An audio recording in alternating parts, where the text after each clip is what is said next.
Inyo ang Panginoon. So bahagi yun ang ating patuloy na pagninilay sa paghahanda natin ng dakilang kamistahan ng patron San Antonio Abad. At sa mga nakalipas na araw, tayo'y nagnilay tungkol sa mga paanyaya na ipinapahayag sa ating ng Poong Kapal. Yung unang araw ay ako ito, huwag kayong matakot. Pangalawang araw, kung paano itinaas ang anak ng tao, ang ahas sa ilang ng panahon ni Moises, ay tataas ang anak ng tao para magdulot ng kaligtasan. Pangatlo ay ang patutuo ay naanyahan ng Diyos na maging patutuo ng Diyos. May kaapat, sa dakilang kamistahan ng binyag ay maliwanag na kung saan ay pinaalala sa atin na tulad ni Jesus tayo kanyang mga minamahal na anak.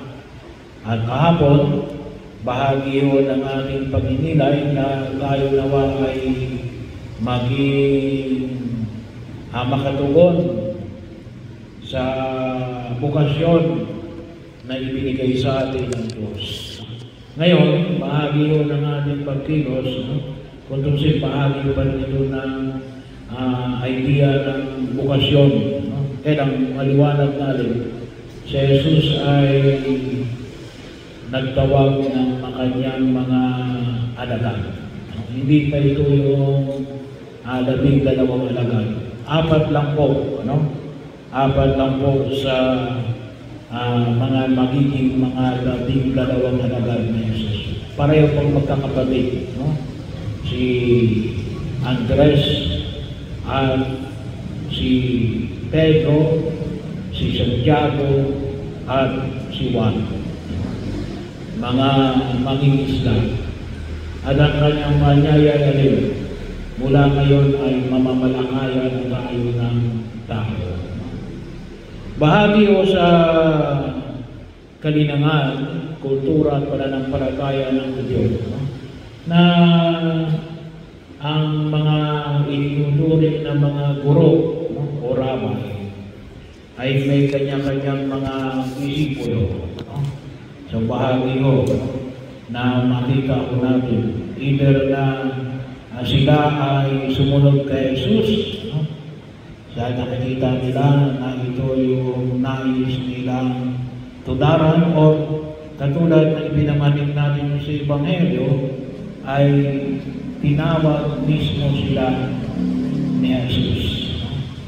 Pero mas malakas yung mismo mga tao na sila yung susunod doon sa ikinikilala nilang rabbi. Pero dito, medyo may pagkatawagin po natin i-revolutionary. Sapagkat si Jesus mismo ang nagtawag na ikaw ay nais kong maging alagad. Mula ngayon ay hindi na kayo mamamalakaya ng isda. Kayo ay mamamalakaya na ng tao. Ang bahagi yun ng pagtugon, yung patuloy natin paanyay. Bagaman, sabi nga po natin, ay kapag pinag-usapan natin ang bukasyon, ay sa Ebanghelyo ating pinahagi, either na yung bukasyon ng buhay ng sagrado, pagpapari, o kung tawagin natin ay yung pumapasok sa religious life, yung tinatawag natin mga kongregasyon, hindi naman pari, pwedeng brother, pwedeng sister, so pero yun ay tinuturing natin consecrated life na talagang ibinubuhos ang kanilang sarili sa Diyos. So dito rin naman, mayroon din naman, yung mga naglilingkod sa simbahan. So bahagi, partial. Pero ganun pa rin. Yung alaman, ang pagkakaiba lamang ay intensity. Pero ganun din naman yung requirements.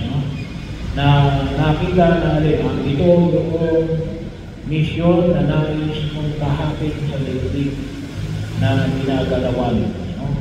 Sa buhay bilang kapakikibahagi sa tinatawag natin paghahari ng Diyos. So, kaya sabi ko nga, patuloy tayo nagkaanyaya na sana ay dumami yung bukasyon. Napakabahagi yun. Ang bukasyon ng pagpapari, may buhay konsagrado. Malaki yung epekto ng pandemya. Malaki yun. Ang nawala. Hindi lamang sa pagka-kumonte yung bukasyon, ngunit isang epekto rin dito ay may mga namatay, may mga nagkasakit, may mga bagay na kung saan ay makita ko natin. Kaya all over the world, ay ramdam na ramdam yung pagkonte ng bukasyon, lalo-lalo na sa pagpapari at sa buhay konsagrado noong panahon ng pandemya. Palagi naman talagang kulang, kahit noon pa. Pero lalo-lalo na nung dumaan ang panahon ng pandemya. Kaya niyanais natin na sana po ay maka-cope tayo. Mas malaki yung problema ng mga kapatid natin na nasa US at Europe. Ang tawag nila sa kanila ay zero growth. Kung hindi man negative growth. Ibig sabihin, kung ngayon ang pari ay 10, after makatapos 10 or 20 or 12 years, ay 10 pa rin. Pero dumadami ang tao. Bahagi ho na makita natin. Pero sa Asia at least, ay tayo ay marami pa rin, pero kulang pa rin kung tutusin. So, bahagi ho. Ang marami ngayon ay India, Vietnam. Yan po isa sa mga pinakamarami ngayon ng mga pari over the world. Pero pagkakataon na tayo na hinahanap po, kaya sana po, patuloy tayong manalangin. Palagi tayong manalangin. Kaya nga ako sinabi ko kahapon, pati yung sa misa ko sa parokya, yung simbahan, sabi ko ay gawa ng darating si Bishop, ay gawa yung mga pagkakataon na tayo ay makapagpasalamat at nagkaroon tayo ng obispo, na mayroon tayo na tagapangin. Bahagi ko na dapat natin ipagpasalamat. Bagaman doon dito sa Laguna, hindi lang siya. Kaya lang, ay pagpasalamat natin sa pagka-edukasyon. At patuloy natin yung panalangin na nawa ay magkaroon pa tayo ng mga magpapari. Sa ating parokya ay wala ako ngayon na nagpapari. Sa Balian, mayroon natang isa. Sa Kabulusan, wala po na ngayon. Kasi ito yung mga nasasakupan ng pangit, kung bagaman nahati na tayo sa tatlong parokya. Pero yun ang ipanalangin natin. Bahagi yun. At yun ay kung tutusin, yung bukasyon, ay hindi yun nagsisimula sa pagayo. Nagsisimula yun sa bawat pamilya, sa mga magulang. Bahagi yun kung saan makita ko natin. Generally, with some exception, pero kalimitan ng bukasyon ay nagsisimula ako sa bawat pamilya. Sangayon noon sa data, kalimitan ng mga naging pari rin, mga naging sakristan. Marami, pero ako hindi ako naging sakristan bago ako pumasok sa seminaryo. Pero yun ang nawakang makita ko natin. So, ipanalangin natin. At gawa din po ng pagkilos sa tinaw natin kung bilang mga laiko, yun ang tawag ko, salitang laiko, ibig sabihin, mga binyagan na hindi pari, ano? Ang tawag natin ay laiko. Kapag narinig yung salitang laiko, ano?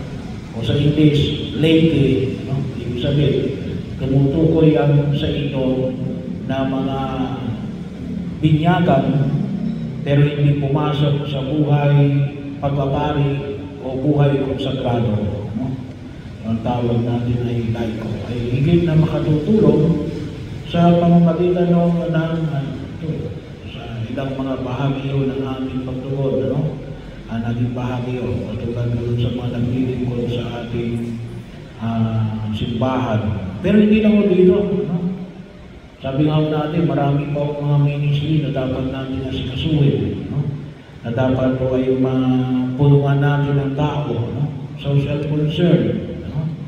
Sa environment.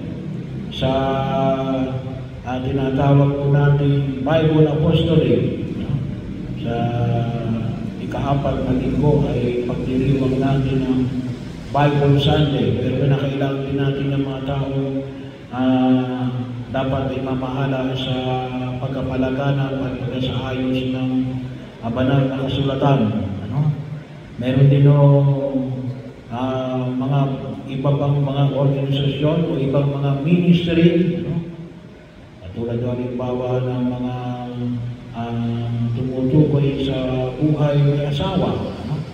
May mga ministry na kaakibat na tinatanggap ng simbahan. Pero sabi mo nga, ay sana po ay makita natin, kasi sabi na natin tayo ay may mga trabaho, may mga pagkilos, pero hindi naman ang kinakailangan. Katulad ko halimbawa ngayon sa misa, ngayon ay luminaryo, yun, araw-araw tayo. Pero normally, tayo ay nagkakaroon po lamang every Sunday. O dito, particular, ay every Saturday. So, kaya nga, kung ano man ang may tutulong para sa pagkilos, lalong-lalo na sa tinatawag natin paanyaya ng simbahan, at ito yung bahagi ng pagtukod na nawa ay higit natin makita. Kasi po yung simbahan ay hinahati na sa tatlo, pakikisa kay Kristo, biyaya ng sakramento ng binyag. Alin yun? Bilang pari, hari, at propeta. So, ang mas marami yung ministry ay yung sa pari, nakikita nyo palagi. Prophetic, katulad ko halimbawa ng Doctors and Commentators, bahagi ng prophetic. Yung ating po katekista, yun ay bahagi din ng prophetic. At yung pinaka-list po kung tutusin ay yung kingly, yung tinatawag natin pangangalaga ng kaayusan ng simbahan at ng lipunan. Yun ang medyo kulang na kulang tayo. So, sabi ko nga, mula pa nung ako'y dumating rito, ay sana magkaroon tayo ng grupo ng para sa mga OFWs. Ngayon ay wala pa akong tumutugon. So, sana mapangalagaan, hindi lamang mga kapatid natin kasi bahagi rin yun. Kailangan din ng tulong at panalangin. Hindi lamang po yung mga nasa abroad. Ngunit yung mga naiwanan dito sa Pilipinas. Marami pa akong itusin. Kaya lamang, sabi nga natin, hindi ng problema natin kalimutan sinasabi ko, sa gobyerno, nag-aagawan tayo. Dami na yung mga pumasok sa buhay politika. Wala namang masama yan. Kailangan sabi mo, mabuti pa yung buhay politika, pinag-aagawan. Pero kapag ang pinag-usapan natin ay para sa simbahan, at kung isa, nakakalungkot kasi bakit kulang na kulang tayo sa leader. Yung iba naman gusto sumama. Ang hinahanap kasi natin yung mga mangunguna. Yung mangunguna, kapag pinag-usapan natin ng leader, para manguna, ikaw na lang. Ikaw na lang. Tagasunod na lang ako. Hindi. Yung ating pananampalataya, ang paanyaya ng Jesus sa pagpili niya ng 12 alagad, partikular sa akin, ay hindi simple followers. Pinili ni Jesus itong apat na ito, hindi lang para maging tagasunod sa kanya. Pinili niya ang apat na ito na alin, maging key leaders. Kung ito sa ilang simbahan, bahagi yun ng pagdiriwag na alin, ay nawa makita natin na kututusin ang paghubog sa atin ngayon, hindi lamang bilang mga tagasunod. Inuhubog din tayo natin maging tagapanguna. Bahagi yun, katulad ng ating Panginoong Jesucristo. Hindi lang mo siya ang una. Hindi. Hindi ko katulad ng ibang sekta na panunungurin ka na lamang sa Biblia, di siya lamang magsasalita. Hindi. Gusto niya tayo, ay bahagi ng pagkilos na nawa. Huwag natin kalimutan. Ang ating pananampalataya, si Jesus ay hindi lamang naghahanap ng tagasunod. Si Jesus ay naghahanap ng mga leader. At nawa, ay makatugon tayo sa panawagan ng Diyos. At huwag tayo mag-alala. Kasi kung tutusin, sabi nga, para sa apat na ito, para sa later on ng mga tagasunod na ito, ang charter dito mangingisda sila. Ang inuuli nila yung isda. Kuminsan, may mga gawain na kung saan magagawa sa atin ng Diyos. Kuminsan hindi natin alam. At hindi naman lahat ng bagay ay pwede natin sabihin na malalaman natin. Pero huwag tayo mag-alala. Bakit? Kasi hindi naman tayo tatawagin ng Diyos kung hindi niya tayo tutulungan. Tutulungan niya tayo.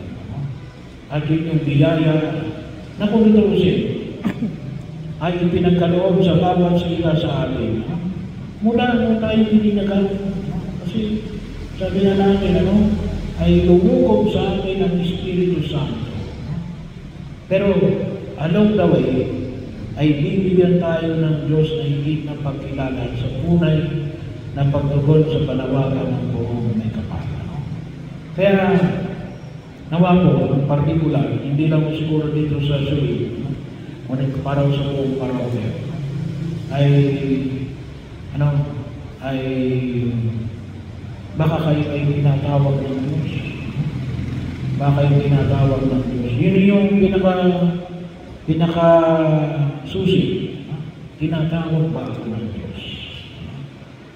Kasi baka mamaya tinatawag ka ng Diyos, hindi ka nakikinig. Kasi hindi ka tatawagin ng Diyos para ikaw ay maghirap. Tinatawag tayo ng Diyos para tayo ay higit na lumago.